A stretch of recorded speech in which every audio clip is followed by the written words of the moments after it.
اور پھر اس کے بعد مسلمانوں کو، تمام عالمین کے مسلمانوں کو ایک پیغام دیا گیا، اللہ کی رسی کو مضبوطی سے پکڑو اور فرقوں میں مت بٹو۔ اللہ کی رسی کو مضبوطی سے پکڑو اور فرقوں میں مت بٹو۔ اللہ کو فرقے پسند نہیں ہے۔ حضور علیہ السلام ہمیں ایک امت اور ایک ملت بنانے کے لیے آئے تھے، اور انہوں نے بنایا بھی تھا، لیکن اس ملت کی وحدت کو پارا پارا کیا یہودی اور صہیونی سازشوں نے اس امت کی وحدت کو پارا پارا کیا۔ اچھی طرح یاد رکھنا، دنیا کی کوئی اسلام دشمن طاقت مسلمانوں سے لڑ کر کبھی کامیاب نہیں ہو سکتی۔ اگر وہ ڈائریکٹ لڑنے آئے، بدر میں کیا انجام ہوا؟ نہیں جیت سکے۔ احد میں کیا انجام ہوا؟ نہیں جیت سکے۔ نقصان پہنچایا لیکن جیت بھی نہیں سکے۔ حنین میں کیا انجام ہوا؟ خیبر میں کیا انجام ہوا؟ خندق میں کیا انجام ہوا؟ انجام ان کا یہی ہوا۔ اس لیے انہوں نے سوچا، پھر اس کے بعد صلاح الدین سے لڑے، کیا انجام ہوا؟ پھر اس کے بعد سلجوکیوں سے لڑے، کیا انجام ہوا؟ پھر اس کے بعد جو ہے وہ ترکوں کا دور آیا، جو پوری تاریخ ہے، عثمانیوں کا دور، ترکوں کا دور، اس میں کیا انجام ہوا؟ نہیں ٹک سکے۔ اس کے بعد ان لوگوں نے سوچا، اس کے بعد انہوں نے سوچا کہ مسلمانوں سے ڈائریکٹ لڑنا نہیں، ان کو آپس میں لڑاؤ۔ ان سے لڑ کر نہیں جیت سکتے، ان کو لڑا کر جیت سکتے ہیں، اور وہی ہو رہا ہے۔ مسلمانوں، اللہ کی رسی کو مضبوطی سے پکڑو۔ اللہ کو فرقے پسند نہیں، فرقہ واریت ختم کرو۔ میں آج آپ کو ایک بات پیش کرتا ہوں، خصوصاً نوجوانوں کو۔ اللہ کی رسی مضبوطی سے پکڑو، فرقوں میں مت بٹو۔ اللہ کی رسی کیا ہے؟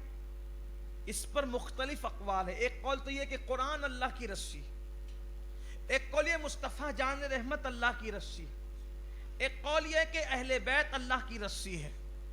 ٹھیک، تین اقوال میں نے پڑھ دی۔ اللہ کی رسی پکڑو، فرقوں میں مت بٹو۔ مطلب یہ ہے کہ جو عقیدہ قرآن کا ہے، جو عقیدہ صاحب قرآن کا ہے، اور جو عقیدہ صحابہ اور اہل بیت کا ہے، اس عقیدے پر پوری امت متحد ہو جائے۔ اس لیے کہ یہود کے بہکاوے پر اور یہود کے زر خرید غلام ہر دور میں الگ الگ علماء سو کی شکل میں، علماء بد کی شکل میں، جہنمی اور گمراہ گر علماء کی شکل میں ہر دور میں خریدے ہوئے لوگ رہے ہیں، جنہوں نے فرقے بنائے اور امت مسلمہ کو انہوں نے توڑنے کی کوششیں کی۔ میں تو اپنے نوجوانوں سے اللہ کے گھر میں بیٹھ کر کے یہ اعلان کر کے کہتا ہوں، ہندوستان میں 1857 کے بعد جتنے فرقے پیدا ہوئے ہیں، سب کو جوتے کی نوک پہ رکھ دو۔ اس نے بہت نقصان کیا۔ جتنے بھی پیدا، تحقیق کرو، ڈھونڈو، تاریخ پڑھو، کون کون 1857 کے بعد ہے، سب کو جوتے کی نوک پہ رکھ دو۔ اس لیے کہ 1857 کے بعد جتنے فرقے بنے ہیں، سب بنانے والے انگریز ہیں۔ بانٹ دیا انہوں نے، لڑاؤ اور حکومت کرو کے تحت۔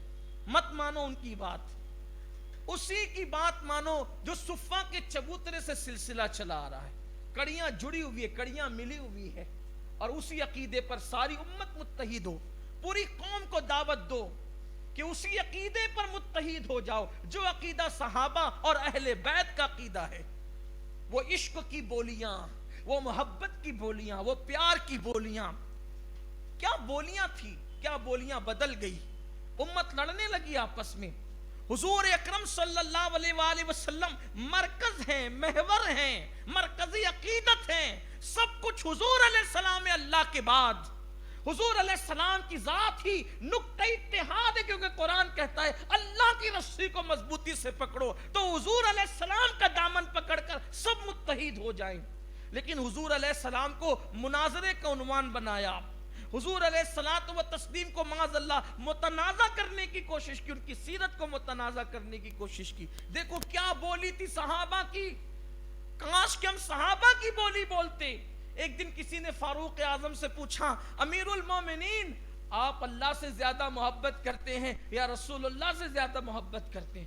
کتنا نازک سوال تھا، جواب کیا دیتے؟ لیکن فاروق اعظم کا جواب یہ تھا، فرمایا مجھے اللہ کا پتہ محمد کے ذریعے سے ملا ہے. یہ بولی تھی. فرماتے میں تو لات و حبل کو پوچھتا تھا، اللہ کا پتہ، اللہ کی معرفت مجھے محمد عربی کے ذریعے سے ملی. پھر اس کے بعد آپ دیکھیں حضرت سیدنا مجدد الفسانی شیخ احمد سرہندی رضی اللہ تعالیٰ عنہ، جس نے اکبر کے فتنے کو دھول چٹائی. سرہندی رحمت اللہ علیہ فرماتے ہیں کہ میں اللہ کی عبادت اس لیے کرتا ہوں کہ او رب محمد اس کہ وہ میرے محمد کا خدا ہے.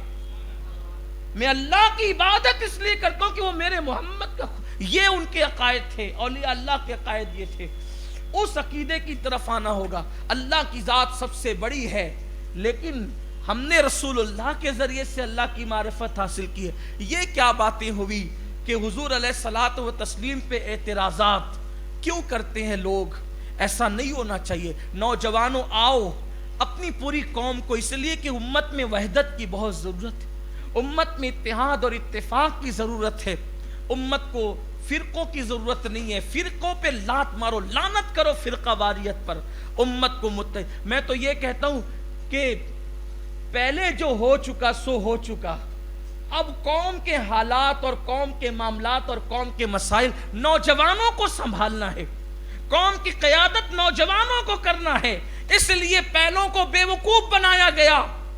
وہ ہمارے بڑے بوڑھے سادہ دل تھے، انہیں بے وقوف بنایا گیا. لیکن اب اللہ نے تمہیں شعور دیا، تمہیں اللہ نے عقل دی ہے، تو 1857 کے بعد کے سارے فرقوں کو لات مارو اور اسی طرف بڑھو جو عقیدہ حضرت مجدد الفسانی کا تھا، جو عقیدہ شاہ ولی اللہ کا تھا، جو عقیدہ شاہ عبدالعزیز کا تھا، جو عقیدہ سیدنا غریب نواز کا تھا، محبوب الہی کا تھا، قطب الدین بختیار کاکی کا تھا، جو عقیدہ حضور غوث اعظم کا تھا، جو عقیدہ اللہ اکبر امام حسین کا، جو عقیدہ مولا علی کا، جو عقیدہ عثمان غنی کا، جو عقیدہ فاروق اعظم کا، جو عقیدہ صدیق اکبر کا، اور جو نظریات مصطفیٰ جان رحمت لے کر کے آئے تھے.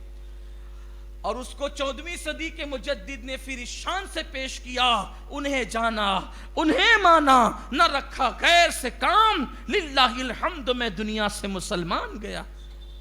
اللہ کی سرتاب قدم شان ہے یہ، انسان ہی انسان، وہ انسان ہے یہ. قرآن تو ایمان بتاتا ہے انہیں، ایمان یہ کہتا ہے میری جان ہے یہ.